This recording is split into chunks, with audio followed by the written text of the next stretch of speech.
Good evening, everybody. Welcome back again. Thank you very much for joining. Thank you to everybody who's been chatting on here all afternoon. I've been dipping out, watching it, just taking part a couple of times. So thank you for those people that have been committed all day. Really appreciate it. And we've got loads to talk about because how good was the French Grand Prix? And I don't think many of us predicted that we would be saying that after a French Grand Prix at Paul Ricard, that wow, that was perhaps one of the races of the season. I mean, it was, wasn't it? Does anyone disagree with that? I thought it was great in terms of there was action on track. It was brilliant tactically, strategically. I thought there were battles up and down the field. There were overtakes going on all over the place. So that's all we want from a Formula One Grand Prix, isn't it? We want cars racing each other closely, battling hard, forcing each other to go the long way around or making it hard for each other around these overtaking points. And that's exactly what we got. So I loved every second of it. Choppy audio, people saying, bad sound. Hold on a minute, what's going on there? Alright, let me see, has that helped?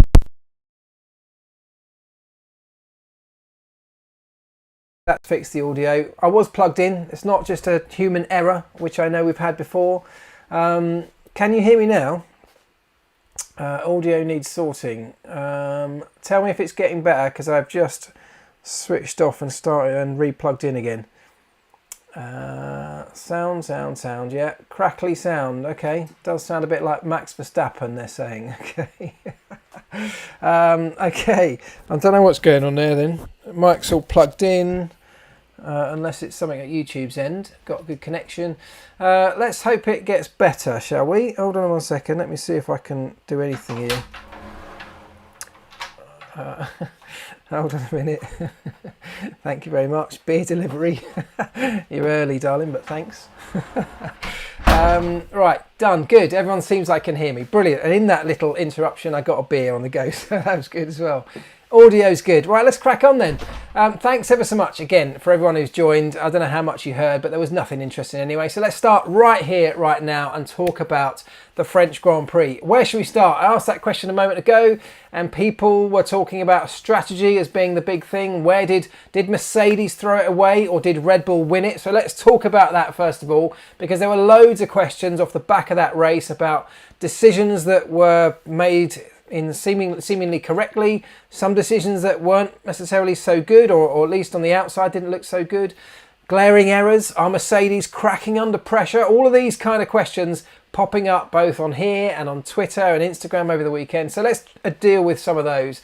First of all, let's say I thought what was one of the things that was great about the French Grand Prix at the front end, and we'll talk about further back in the field later on, but at the front end, there is nothing really between these two cars, and it is going to start swinging back and forward from circuit to circuit. And at this particular track, traditionally a Mercedes circuit where we might have expected them to be better, Red Bull were as quick, if not quicker, in certain circumstances. But there was nothing in it. And a couple of different decisions, a couple of different scenarios going slightly differently, and Mercedes could have easily won that race. It could have easily swung towards Mercedes. Now let's talk about why it didn't. First of all, as I said in the title of this video, Red Bull now have a two-pronged attack against Mercedes. And we said this right at the beginning of the season, that this championship, certainly the team's championship, but even the drivers' championship, could well come down to how good each of these teams' second driver actually is this season. How good a team player is Valtteri Bottas going to be? How much of an impact can Checo Perez have over the course of this season? Something Red Bull have been missing for years.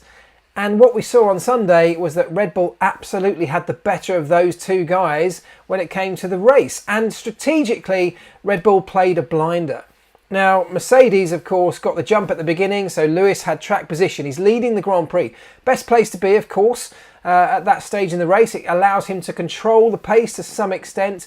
But what we saw was much higher tyre degradation, not just for Marc, for everybody, but I think Mercedes suffered as much as anybody else did. It's been one of their strong points in the past, not so much this season in certain circumstances. And what we saw at the French Grand Prix was when the high tyre deg went up, and it really came down to who was going to use those tyres best and then who was going to play the strategic card best. Now, Lewis was leading that race typically the guy in front has the best opportunity to look after tyres when the guys that are chasing, and Max Verstappen was definitely chasing, tend to chew up tyres more quickly.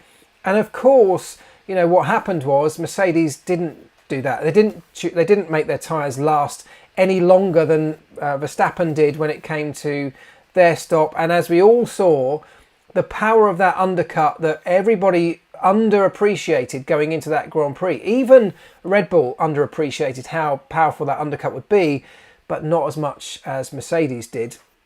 The undercut that Red Bull pulled allowed them to get in early, use that blistering outlap on the fresh tyres that Max was able to do, and he had clear air in which to do that in the most part, catapulted him past the Mercedes guys, and that really was the place where the race totally changed. It tipped on its head at that point, because then of course Red Bull are now in control of that Grand Prix, and from there they had to make some very difficult decisions. Quite often the strategic decisions can be harder when you're leading the race than when you've got less to lose, if you like, and you're not necessarily leading the race. To pit from P1, from leading the Grand Prix, is an incredibly hard call to make, particularly with, I think it was over 20 laps left of that race. But that's what Red Bull did towards the end of that Grand Prix, when they all realised that the fighting that they'd been doing early on had cost them so much tyre performance that the only way to really take control was for Red Bull to pull the trigger, get in before Mercedes, force the hand, if you like, and then have to go and overtake those cars to get back to that track position, which of course they timed perfectly, and with a lap and a half to go, he did it. Now, the key to all of that, and I will come into your comments in a moment, sorry for this long rant, the key to all of that working was leaving Sergio Perez out on this really long one-stopper. And the reason that was key was because Max Verstappen, leading the Grand Prix, made his pit stop, pulled that trigger and went early, made the pit stop. Of course, Sergio Perez was never going to hold Max Verstappen up. So that was a free pass to get back towards the front and get past the Mercedes guys. Now, if, let's say, a Lewis Hamilton had done that and had tried to pull the trigger and they'd gone for the early undercut, they would have had to not only get past their guys, but first of all, Sergio Perez, who the team had left out long. So that card in their hand was absolutely crucial for Mercedes. It took less risk, or put less risk into that decision than it would have been for Mercedes to play the same card, which might have played the end of their race out differently. I hope that sort of makes sense, but it was all about having Sergio Perez in play and almost sacrificing him to some extent, although his strategy still worked out. Sergio's incredibly good at making tyres last, but it was having him in play that allowed them to catapult Max Verstappen, of course, straight past him and get on with the fight with the two Mercedes. By the time he got to Bottas, there wasn't really a contest. Bottas had stopped very early in the Grand Prix. His tyres were long gone by that point, so he had nothing to hold Max Verstappen up, and then it was about chasing down Lewis Hamilton. And in the end, the tyre offset was the difference between the two. So let's see what you guys are saying. Marc had two chances to pit Bottas. One just after Max, the other after Perez overtook him. They did nothing. Absolutely. So Mercedes could have responded differently with the decisions that Red Bull made. Now, in the beginning, what you're talking about is they could have pitted Bottas.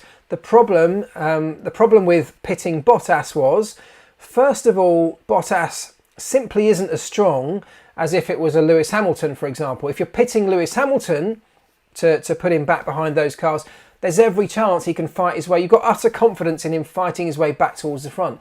They don't have the same amount of confidence in Valtteri Bottas at that point. He's not driving well, he's not full of confidence himself, and he hasn't shown anything yet, which shows he's got that killer instinct that will allow him to do that. So that factors into your decision making if you want to drop Valtteri Bottas out of his track position. So they decided against doing that in that scenario.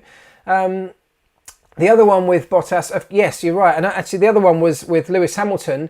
They could have pitted Lewis Hamilton earlier than Valtteri Bottas. So taken the lead pit stop role, if you like, with Lewis in the beginning. But the reason, I'm sure many of you know this, the reason they didn't do that in the first stops, the reason they stopped Valtteri, which is an unusual thing to do, stop the second car first, was because of the flat spot that Valtteri had in his tyres. He was getting increasing vibrations as the race went on, and they felt there was a safety risk to just leaving him out. And so they pulled Valtteri in early, which is, of course, what triggered the whole thing in the first place. So that's how Mercedes explain those two stops. Makes sense. They do, you know, that makes some sense.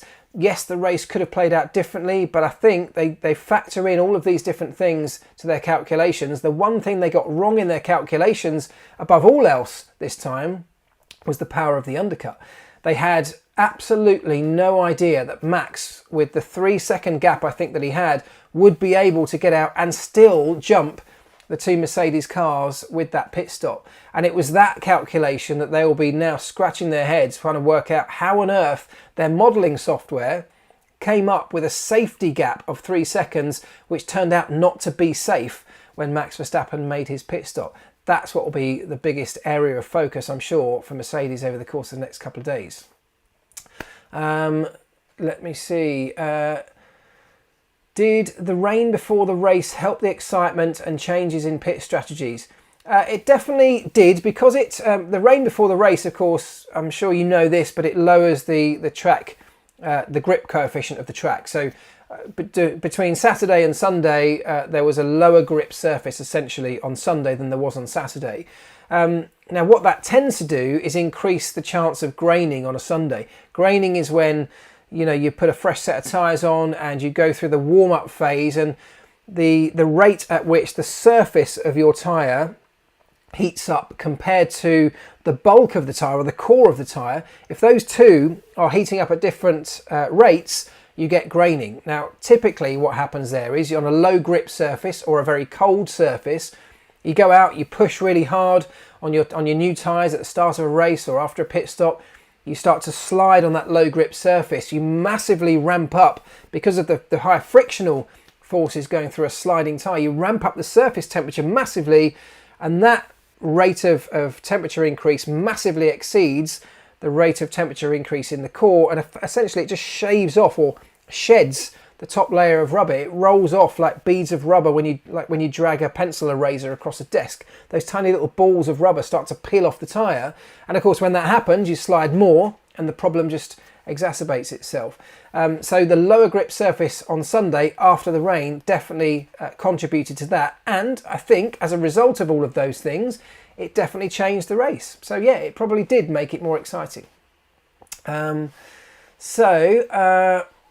The rain was bad for Max with lower downforce. Yes, to some extent. So a lower grip surface with a lower downforce car, absolutely.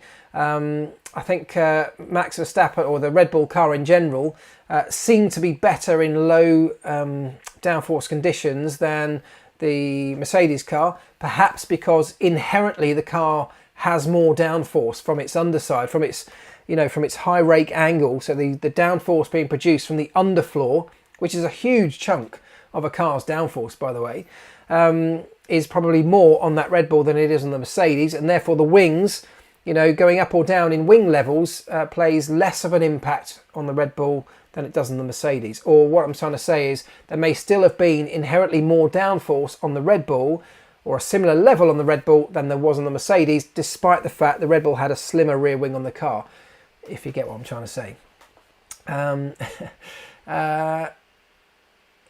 Is it true that McLaren retains all the trophies, and is this normal among the teams?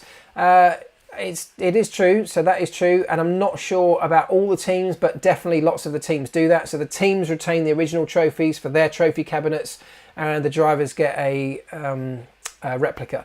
It's not the case for everybody. I think Lewis now has something in his contract that allows him to keep the original trophy, so I think everyone has their own deals. Let's see. So the other, here's one. So Hassie says, this one came in on Twitter earlier and I thought I'd better just address it. Why didn't Mercedes pit Bottas at the end of the race to get fastest lap? He had a 50-second gap behind to Norris and had a brand new soft available. He simply gifted an extra point to Max Verstappen. And I must admit, I thought that at the time. I was kind of screaming at the TV saying, why on earth aren't you bringing him in? The reason they didn't, and again you may have heard this, so apologies if you have, but the reason they didn't do that was because in that overtake where Perez got past, towards the end of the race, got past Bottas, and of course he went off after that.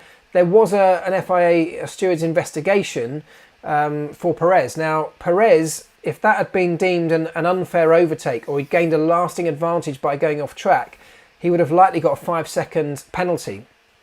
Now, the instruction then to Bottas was to stay within 5 seconds of Sergio Perez in case the penalty was applied. And then what would have happened, of course, was Bottas would have then taken that third place. Because the investigation was only concluded after the race, Mercedes couldn't risk pulling Bottas in for the fastest lap point. So that was a fair explanation. As it turned out, Perez opened that gap over Bottas at the checkered flag to 5.8 seconds, I think, from memory. And in the end, the FIA decided no action required because the overtake was done long before the car actually left the circuit and went off at towards the following corner. And because he lost time through that section, bumping over the curbs, they deemed him to have not gained a lasting advantage and therefore no penalty needed. So that was the explanation for that one. Santman, do you think Marc still have Red Bull on race pace? Because Lewis and Bottas didn't seem to have any issue following Max within 0.6 of a second on the hard tyres. I just think it's so close. I honestly think Mercedes could have won that race. I don't think Red Bull had such a fast car that it was inevitable that they were going to win that race on Sunday. I think that Max had some pretty severe tyre degradation going, on that second set of tyres.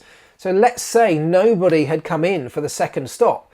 I think that would have been a really close, really intense battle. And, if you look historically, Lewis tends to look after his tyres a little bit, from a driving perspective, a little bit better than Max. And so maybe that would have been really close coming into the last couple of laps if they'd both stayed the way they were and run that second set to the end. So that could have gone either way. Lewis, with a bit of DRS, could well have found his way past Max Verstappen. So Marc could have won that race. So I don't think that what we saw on Sunday was an absolute definitive, well, the championship's over, Red Bull have now got the best car. I think Red Bull have a very, very strong car, but so do Mercedes on the right day. And how many times in the past have we seen Mercedes come up against problems or weaknesses in their car and yet go ahead and work really hard to overcome those?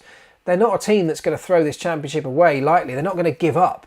And of course, we're seeing two teams operate at the very peak of their abilities right now. They're at the fine edge. The fine margins they're looking for are so fine that we are going to get mistakes, both from a driving perspective and strategically as well. And that's going to happen over the course of the season. So, for me, that's something that's potentially really interesting to look out for and could really add to this championship. It might be the team or driver that makes the fewest mistakes that ends up coming out on top. Right, the picture keeps jumping, doesn't it? Are you seeing that, or is it just me? Maybe I'll have a beer, that might help. Right. Yas Marina track changes. Should we talk about that quickly? Not sure how I feel about the track changes at Yas Marina. Don't they get enough passing on the two back-to-back straights? No, I'm all for track changes at Yas Marina.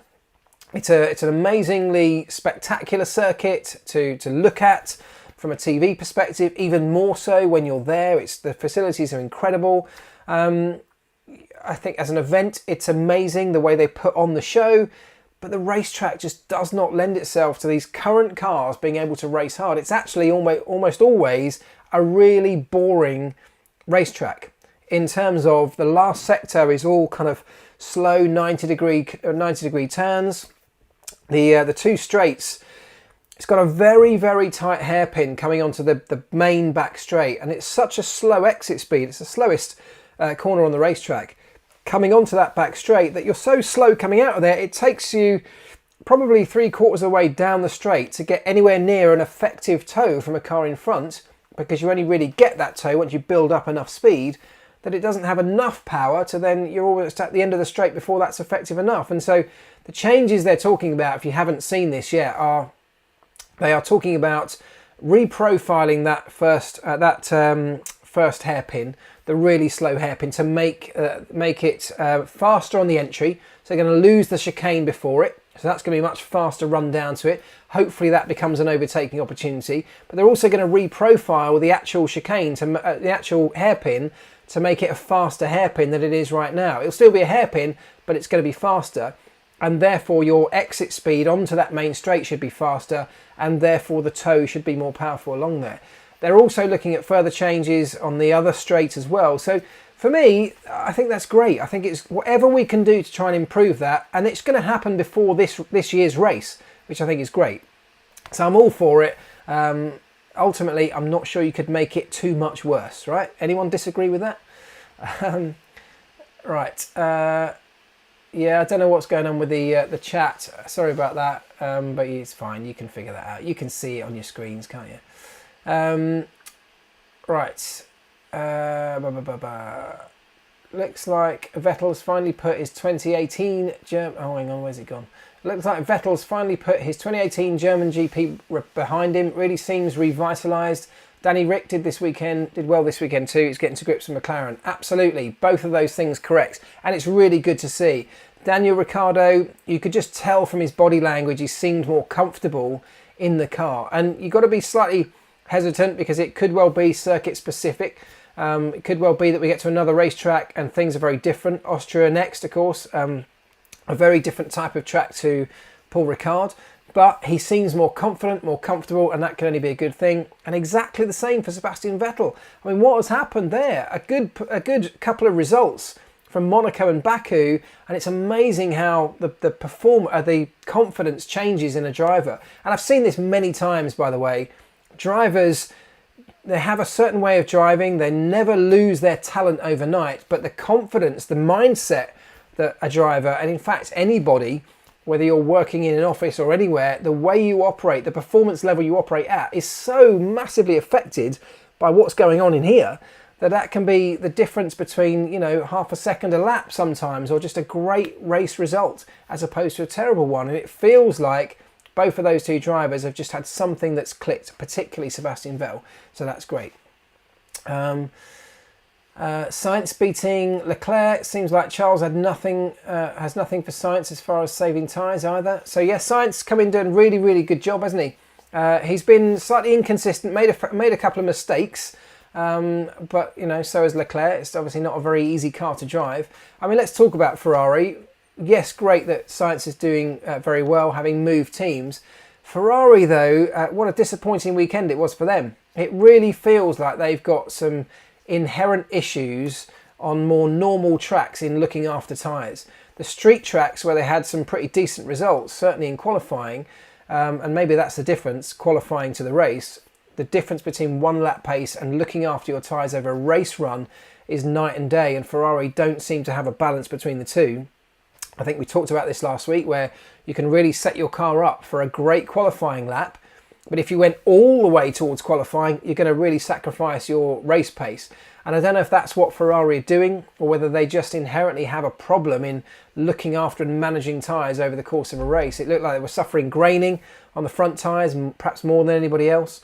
And then, you know, tyre degradation at the rear as well became a massive issue, and such an issue that the pace dropped away, and I think they were outside the top 10, weren't they? So no points for Ferrari. So a disastrous weekend. So they've got to start scratching heads and working out what's going on. But with limited development coming this season, both because of the budget cap, but also because of the focus on next year, I'm not sure how much they're going to be able to do about that if it is an inherent problem. Will Red Bull keep Checo for next year? I think he's earned it already, says Purple Westy. I totally agree. This feels like the key for them, doesn't it? It feels like on more than one occasion, now that Sergio is really getting to grips with that car, that's another string to their bow. And it's the string they've been missing. You know, this is why Mercedes have been so dominant for so long. Yes, they've been excellent. Yes, they've had an excellent car, an excellent power units, and an excellent operational team. But they've had very little in the way of competition because their closest rival has only ever had one car that on some days might be mildly close.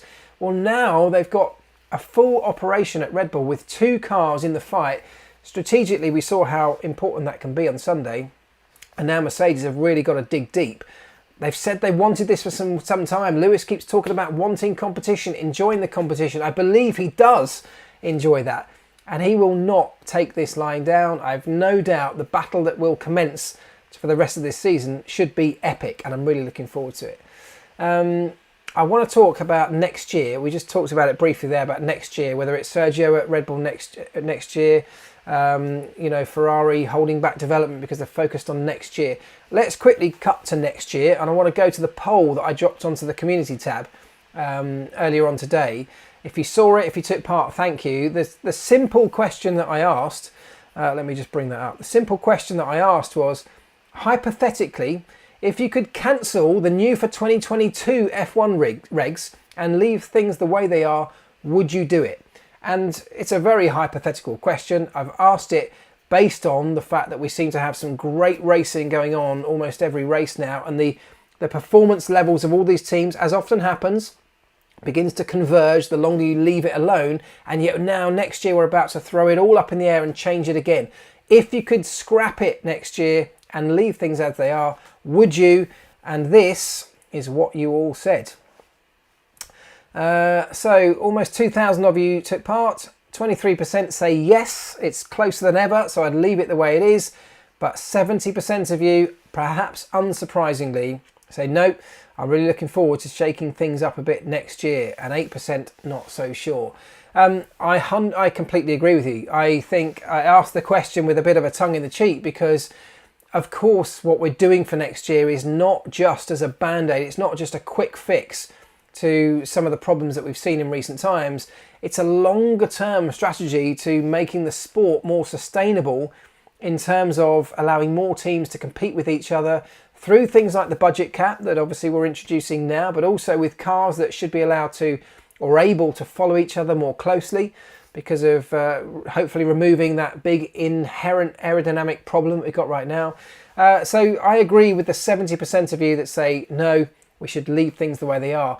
But I also think we've got a great season on our hands right now. And I think if I'm right in saying, if we went back to before the last big shake-up, we also had some really great racing. And it's typically what happens. You leave things the same for a long time, people begin to converge on similar ideas, similar performance levels, power units are getting closer and closer, and the racing tends to be great. And then we bring in a new set of regs, which, by the way, I'm really looking forward to 2022 from a regulation perspective.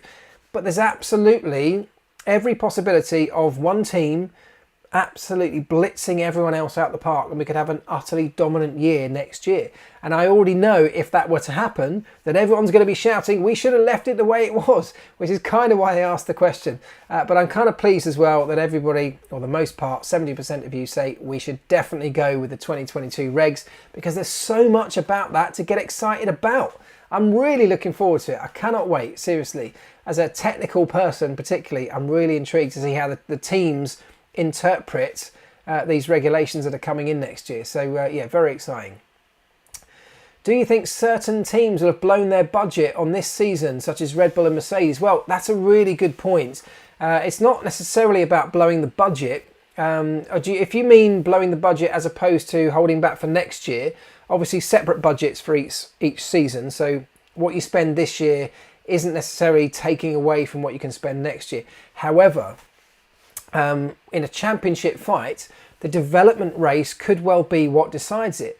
We've heard Mercedes say they've stopped development, but you know, there's a lot of interpretations to that. Does that mean they're no longer making new parts? Does it mean they've already got a whole host of development in the system, but they're stopping at the drawing office to design any more, and maybe there are more components coming through that in future races will be we brought on stream? Or does it mean they've stopped all production and design and are only focusing really on the finer details of how they can manage what they've got? Who knows exactly what Toto means by that? And of course, what situation Red Bull are in comparatively, nobody knows. But it's going to be fascinating because, look, you've got to look very carefully at 2022 because you don't want to get left behind. But Red Bull have been chasing a championship for years to no avail. This is a big, big opportunity for them in 2021. It almost feels like they might have to sacrifice a little bit of their 2022 prep to make sure that they can nail this championship. You know, the opportunities for a world title don't come around every day, to get this far into the championship and be leading it the way they are and have a great car and a great operational performance, you have to maximise that. So Red Bull will be very, very brave to pull the plug and say, right, there's nothing else coming. Because if the title starts to get close again, they will want to have something in hand to bring further down the line to make sure they can stay in the title hunt, I would have said. But that's going to be a fascinating side to all this. If Red Bull comes out and wins the first 5 races next year, people will change their tune. Well, I do wonder if anybody does that, whether it's Mercedes, Red Bull, or in fact anybody else. I would say, whilst next year offers a massive opportunity to everybody, because a brand new set of regs so vast in the way they are, there will be loopholes. The teams are all working together to close as many of those loopholes as they can, but there will still be some. And if somebody can find those or maximise those or just do a better job than anyone else in interpreting those, because the opportunity is so vast with a completely new car, then who knows who could end up coming out on top. But you would say the bigger teams who are best resourced, and I'm talking about, you know, not from a budgetary perspective necessarily, but from the way their factories are resourced, the facilities they have, the tools they have, the people they have, should in theory put them in the best place to deal with this massive change in the best way possible. James says, Alonso, 3rd World Championship, mark my words. Well, I'm not gonna disagree, because anything could literally happen, and that's perhaps what makes it so exciting. Red Bull going to counter-protest Mercedes front wing. I did see Christian Horner and Toto Wolff having a little jibe at each other over the weekend around this. I think we've all seen camera shots now of Mercedes front wing flexing, but I'm pretty sure that if you look at most front wings up and down the grid, you'd probably see something similar. I think the front wings, just in their very nature, the way they're designed, they're such small, flimsy pieces that make up a front wing, has a lot more flex in it anyway. The front wing flaps that you see flexing under load, they're not the downforce generating pieces that the rear wing is. They are more about flow conditioning, and they're about directing flow out and around the front tyres or guiding it through towards the deflectors and on towards the rear of the car. So it's much more about that than it is about outright downforce production. And so of course, whilst it flexes, you do get some drag reduction benefits from that, but actually it's more about how that, if it is flexing in the way we think it is, that may well be a flex that's designed to condition the flow to the right places further back. So I think less of an impact than the rear wings having in that regard. It'll be interesting though. I don't know if Red Bull are going to counter-protest that or not, but who knows. James Dodds says, Red Bull wing was flexing at the French Grand Prix. Well, everybody's wing flexes. We've said that before. There is no such thing as an infinitely rigid wing. It would break if that were the case. So everyone's wing flexes. It's just that it has to only flex within the new limits. And of course, don't forget, there is some leeway. So the new limits were brought in for the French Grand Prix. And somebody asked me, what are the new tests? It's essentially, there's a pullback test, which is a contraption on the back of the wing. This great big thing that sits over the rear wing, and you sort of wind on a certain amount of pressure, a certain amount of load, and it pulls the rear wing back into this frame. It's only allowed to pull back a certain amount at a set load. That load has changed, and the amount it's allowed to pull back under that load has changed from the French GP onwards. But because it's a significant change, there is a period of leeway, a period of grace. I think it's 20%, if I'm right. 20% leeway for 3 months, I think, to allow everybody to get their designs right. Essentially, it's a redesign of the rear wing, not just for Red Bull, but for quite a number of teams to incorporate that test, if not everybody. And so they've got a small amount of grace to get that absolutely honed. What are your thoughts on Ocon getting a 3-year contract extension? I think it's great for Renault, so Alpine. That's what they need, stability. I don't think anyone can say that there's stability with Fernando Alonso. Who knows what his future holds? I mean, he's dipped his toe back into Formula One, but is he going to be there in the long haul? Who knows? They've been bitten by Daniel Ricciardo leaving, of course, last year. So stability from a driving perspective is what they need, and Ocon doing a decent job this year.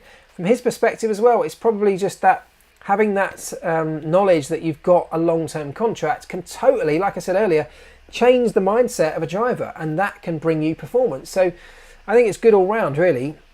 I think there's so much talk of George Russell going to Mercedes. I think Ocon's hopes of getting in a Mercedes probably have to some extent disappeared, and therefore the Alpine seat with a 3-year contract is a really great deal for him.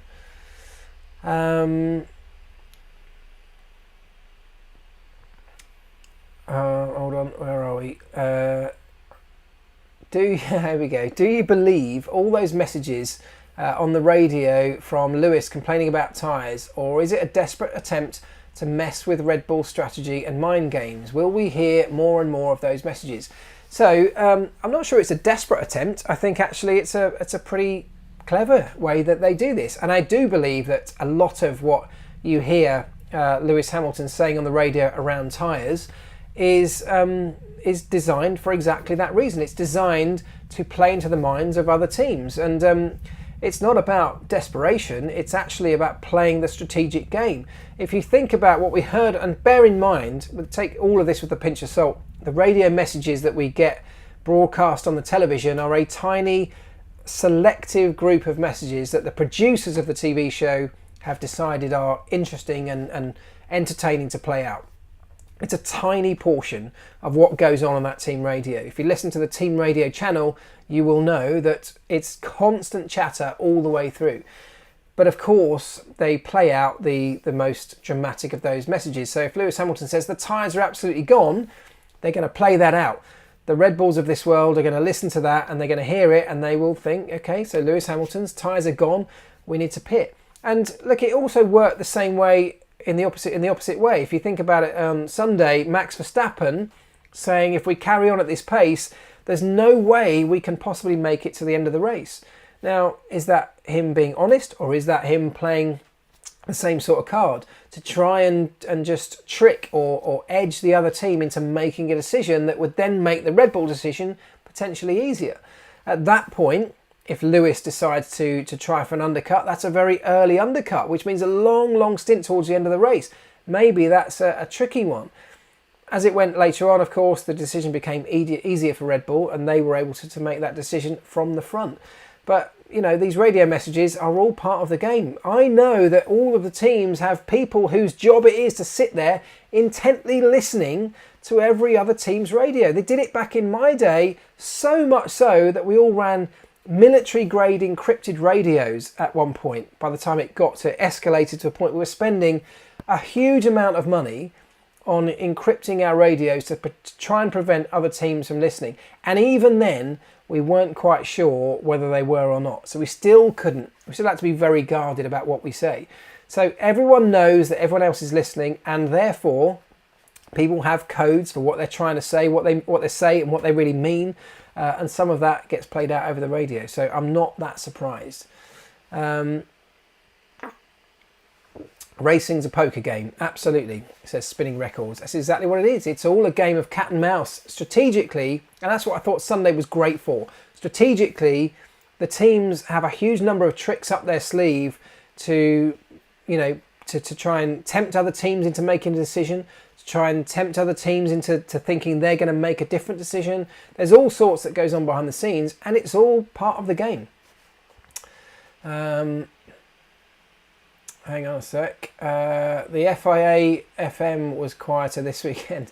Yeah, the FIA team radio is something that obviously is relatively new, and I think, well, I'm pretty sure that Michael Massey will be thinking a bit more carefully about how he speaks over the radio, knowing that there's now a possibility that will be broadcast to the world, because there were a couple of messages, weren't there, that we heard last time out from Michael Massey, which didn't really come across too well. So I think that's something that they've all got to get used to. David Garcia says, hello Mark, thanks for a great show so far. Thanks David, that's very kind of you to say so, appreciate it. Thoughts on Max's mistake at the first corner? Well, it was a mistake, and it was ploughing into that first corner. The wind, obviously, it was a very gusty, windy day, seemed to upset the car, and he was obviously caught in two minds about whether to defend a little bit from Lewis or to take the full width of the track. And because he didn't take the full width of the track, he was probably going in too quickly. Maybe a gust of wind assisted with that, and then he ended up running wide. So it's one of those mistakes that that happened. Could have been very, very costly for him. As it was, he sort of got away with it to some extent, but it could have been much, much worse. Max had to wait a long time on the grid before the rest lined up. Was this why he missed turn 1? No, it wasn't, because in that scenario, what you'd probably be thinking was that maybe the brakes had cooled down. And in that case, if that was what had happened, you'd be thinking, well, he's going to snatch a brake, he's going to lock a tyre. That might be the mistake. But what happened here was he seemed to go in too quickly and got a big snap of oversteer. So maybe tyres had cooled down, but I think by the time you get to turn 1, certainly the rear tyres, and it was the rear that stepped out, the rear tyres are definitely back up to temperature after the race start. So I don't think that was it. Do you think Bottas is done? Do I think Bottas is done? I think Bottas is in a really difficult situation right now. I do think that this will be his last season at Mercedes, but I've thought that in the past and it hasn't been the case. I think this is different because, as I said before, they've never had really any competition from outside their own team. So it's worked really well to have one really strong driver in Lewis and a guy who generally will bring it home in second behind him. And on occasions has taken wins. Let's not take that away from him. Valtteri Bottas has beaten Lewis Hamilton in straight fights on a number of occasions. So he's no slouch. But in the same way I've been talking about other drivers, his head feels like it's gone to me. We heard him shouting and screaming on the radio, and he may well have been very justified in doing that this week. But it just doesn't seem like this is his year. And because it's now being highlighted by the fact that Red Bull have a second driver in Perez that seems to be the better of the two, if you want to call them number 2 drivers, it's kind of highlighting that that's now a weakness in the Mercedes lineup. And if you want to win championships, as Mercedes know, you can't have weaknesses anywhere. Whether it's the guy in the machine shop, whether it's one of the mechanics or the engineers or anybody in that line or a driver, you can't have a weak link. And if Valtteri is now a weak link in their fight against the opposition, for me, if I was in Toto's position, I'd be thinking very carefully about replacing him. And for me, George Russell has already proven that he's got what it takes to come in and take the fight to anyone outside of Mercedes. So it feels like a no-brainer. I'm sure many of you will be agreeing, but who knows what Mercedes will think. They're also very loyal, and they also have the internal politics to factor in, and no one quite knows how George and Lewis would cope with that. It might also have a big bearing, or Lewis's contract extension might also have a big bearing on if and when this happens. Let's not forget, Lewis Hamilton is out of contract at the end of this year as things stand.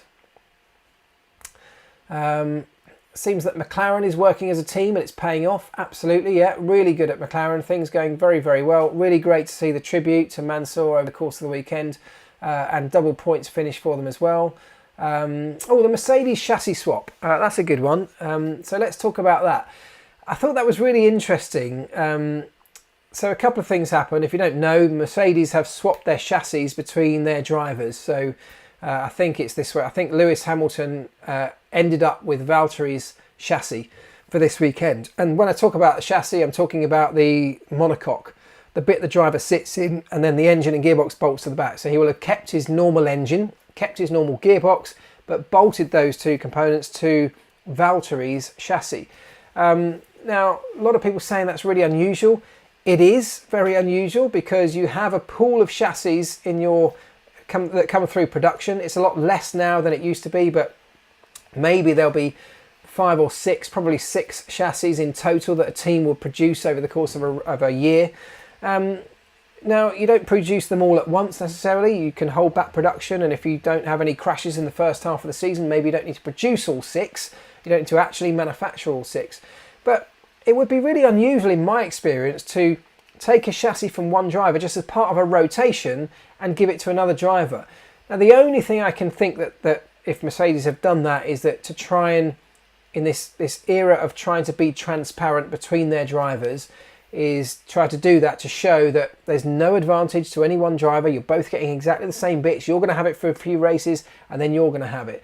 But what happens is over time, and the reason they produce a number of chassis is that over time, things become a little bit weaker than they were when it was first built. These chassis get through enormous torsional loads. Of course, they're designed to take all that, but these loads constantly twisting the chassis, the fibres, carbon fibres in that chassis. And over time, of course, it gets constantly tested to make sure it's within tolerance, but it's never going to get stronger than it was on the first day, put it that way. It will only get weaker as time goes on. By tiny amounts maybe, and maybe it makes zero difference when it comes to performance, but it's never going to get better than it was when it was first manufactured. So if you were going to swap out a chassis as part of a rotation, in all of my experience, the driver that's swapping out of his chassis would bring in a new one out of the pool. And that's how you'd rotate the chassis through. So a strange decision for me at least. And I did see that Mercedes tweeted a picture saying that they've done this in the past with I think the W06. They also did something similar. So it's not that they haven't done it before, but it seems like a strange one to me, but I'm sure they've got their reasons. Let me see. I don't understand the hype around chassis swaps. Aren't chassis supposed to be identical? If they aren't, doesn't that mean they are just manufactured badly? Well, of course they're supposed to be identical, like everything, that all of these components, but in reality, nothing's actually identical. And there should be no discernible difference between one chassis and another. And in all of my experience, when a driver's really struggling, when he's gone through the whole playbook of what to change and he's still struggling and he can't think of anything else, and he says, well, the driver quite often says, well, it must be the chassis. There's got to be a problem with the chassis. I need a new chassis. And quite often a team will bring in a new chassis because they can't think of anything else that could be causing them problems. In all of my years, I have never known a chassis to be the reason behind a lack of performance. And what can often happen is a driver in that scenario will say, right, I've got a brand new chassis. All of a sudden, bang, starts to put in some decent lap times, and in his head it was all about the chassis, and he's convinced it was that chassis. But we've done that before, and every single time the intense testing procedure those chassis go through never ever show up any kind of fault or problem. So you're right, there is all this chat about chassis is almost being massively overhyped because there should be no performance differential between any of them. But I can't also think of any reason why you would take a chassis from one driver and give it to another. It just, to me, makes very little sense. But there you go. I gather the chat has frozen, so yeah, apologies. I don't know why that is. But you're just going to have to listen or look in the YouTube app. You can probably see it there. They probably did a swap chassis to give Bottas his mojo back. Well, it could have been those things. I honestly don't know. No, has Mrs. P sent up another bevy? No, not yet. But in 10 minutes, I'm going to go and get another one. Right. Happy birthday. I don't know whose birthday it is, Sandy Barnes, but whoever's birthday it is today, happy birthday to you. Right, hang on. Chat's flying through. Let me try and pick out a question. Look. Heather Chalk, that is my mum. Mum's on the case again. Please hit the like button. It matters. You're absolutely right, Mum. Thank you. Do what my mum says. Hit that like button. 260 likes. Let's see if we can ramp that up before the end of the show in about 10 minutes time. Thanks, Mum. Right, hold on. Here we go. Teams choose to make a wider or longer car like Mercedes? Or do teams choose? Yes, the teams have some scope, not in terms of the width. The width is absolutely fixed in the dimensions in the regulation, so they're all exactly the same width. But the length of the wheelbase is free. So the teams can decide how long they want their wheelbase to be. So there is an overall length of the car, but in terms of the wheelbase, they have some scope to do that. So when you talk about a thanks again, Mum. When you talk about long wheelbase cars and short wheelbase cars, we've talked about Mercedes having a long wheelbase car for many years. We are talking about a few millimetres. We're not talking very much in comparison to many of the other cars. So we're not talking about a foot here. We're talking about a few millimetres. Does make a difference though. You know, it can have a difference in how the chassis behaves when it comes to, you know, throwing weight around, weight transfer between front to rear and left to right, and all those kind of dynamic details can all be affected by the dimensions of the car, the suspension setup of the car, the weight distribution of the car, the aerodynamic balance of the car. Obviously, there are so many factors that play into it, but Wheelbase can be one of those. They're listening, Mum. They're listening. 385 likes. Keep it coming. Right. Why is the tyre deg so bad on the Ferrari? I don't really know the answer to that. I mean, I read some quotes from the drivers on Sunday saying that they have this, particularly on the front end, they have this really narrow window of tyre performance. And, you know, we know how the tyres have a temperature window, that they work when they're in that temperature window, but if they're too low or too high, they really struggle. And Ferrari seem to either fly through that window or even have a narrower performance window within that temperature range for their particular car. And what seems to be happening is they're setting the car up over one lap in qualifying. Tyre temperature is not so much of an issue. They can maintain that over the course of a lap. It switches on the grip really quickly. It warms up really quickly, delivering the grip. Front tyres are the hardest ones to warm up. You did switch those on quickly on a Ferrari, bang in a qualifying lap. But then in the race scenario, where you're constantly putting temperature into those front tyres lap after lap after lap, and it gradually builds and builds and builds, well, then it can escalate to a point where it actually goes out the top of that tyre temperature window. And once that happens, you massively lose performance. You can go through graining phases, as I said. Ferrari perhaps a little bit more susceptible to that. Once you go out the top of that temperature window, the tyres fall off the cliff, you lose performance. And like I said, with the graining, you end up in this cycle of never-ending performance loss, because it's very difficult to get them back down into the temperature window without going very, very slowly. Have you ever noticed, John Norris, this is a good one. Have you ever noticed a driver's performance change when they had a good or bad girlfriend or wife? Yes. Well, not quite good or bad. I'm not going to judge whether they were a good or bad girlfriend, but anyone who's read my book knows that Lewis Hamilton, when he was going out with Nicole Scherzinger, you could almost correlate on a graph his performance levels on certain weekends to their relationship status. So when they were in a good place, he performed really well. If she was there, they were together, she was supporting him, he performed really well. When they had an argument, and of course their arguments became very public, when they were in a bad place, you could very clearly see that his performance trailed away. So yes, I mean, they are human beings like all the rest of us. They're affected by outside factors, and personal factors can play a huge role in how we all perform. You know, if you've had a row with your husband or wife and you go into work really grumpy in the morning, you're probably not going to perform to the same level in your office job than you would have done if you'd just had a really great morning with your other half before you went into the office. So these things have an impact on racing drivers as well as anyone else. Do you keep in touch with McLaren now? Yeah, I mean, I keep in touch certainly with a lot of the guys because they're all a lot of my friends there. And I also have some business dealings with McLaren now on a couple of issues. So yeah, it's great to occasionally get to go back and hang out with people. And as I say, having worked there for 10 years, you end up having a lot of friends, not just at McLaren, but up and down that pit lane. So it's great whenever I can get to go back to go and hang out with them. So yes, hopefully friends for life. Could the Ferrari pace be linked to tyre pressure? Well, look, as we all know, Pirelli, in response to the issues they had in Baku, raised tyre pressures. And yeah, of course, it could be, it could exacerbate a problem that Ferrari might have had. But that wasn't a new problem for Ferrari this weekend. It looked worse this weekend in the race. But, you know, they qualified on pole position in Monaco and in Baku, and yet didn't really have the race pace to match anything like their qualifying pace. But yeah, it could well be that that's really highlighted the problem even more.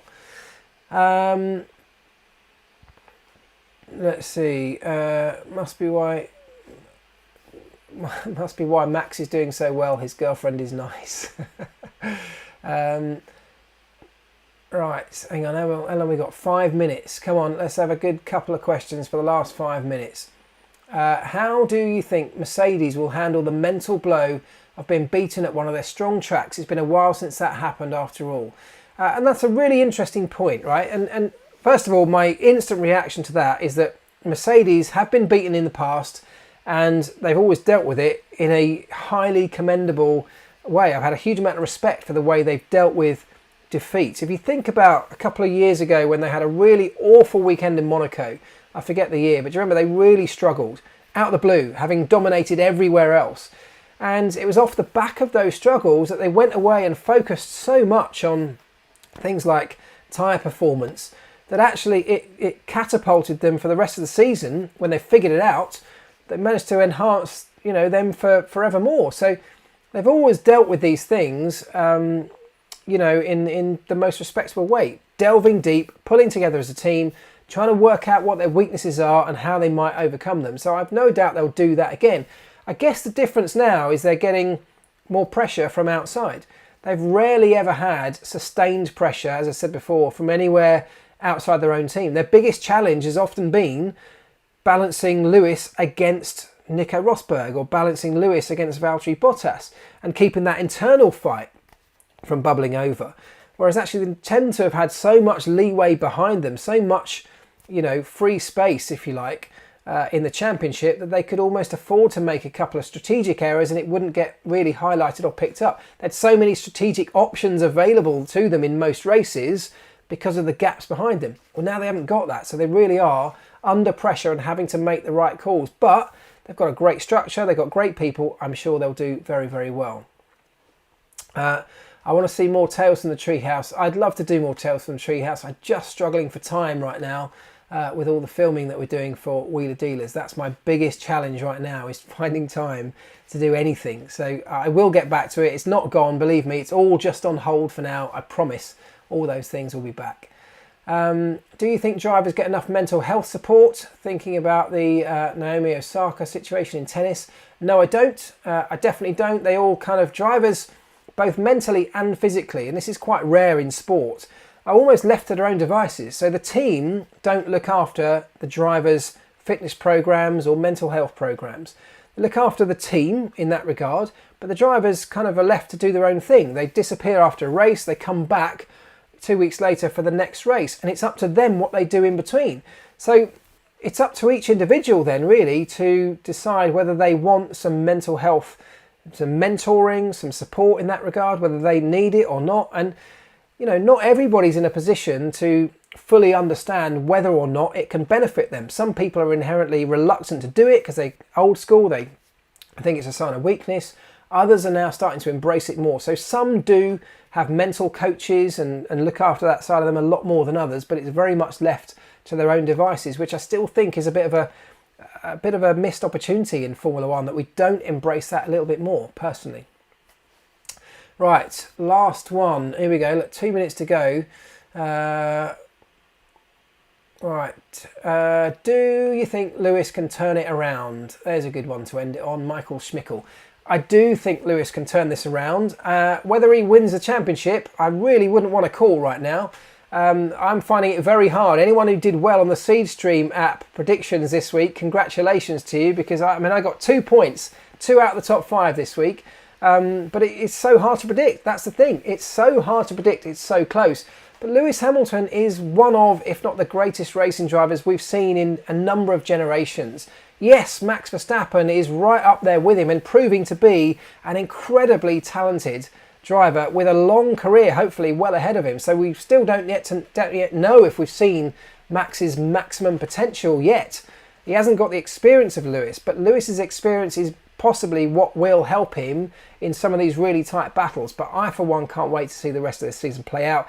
And we haven't got long to wait. We've got another 2 races coming this weekend from Austria, so I can't wait from that. And on that note, everybody, I'm going to say goodnight. Thank you to you all for joining. Thanks, Mum, if you're still there. I'll speak to you soon. Thank you all, and have a great week, everybody. And I will see you back here, of course, next Monday, if not before. Ta-ra, folks. See ya.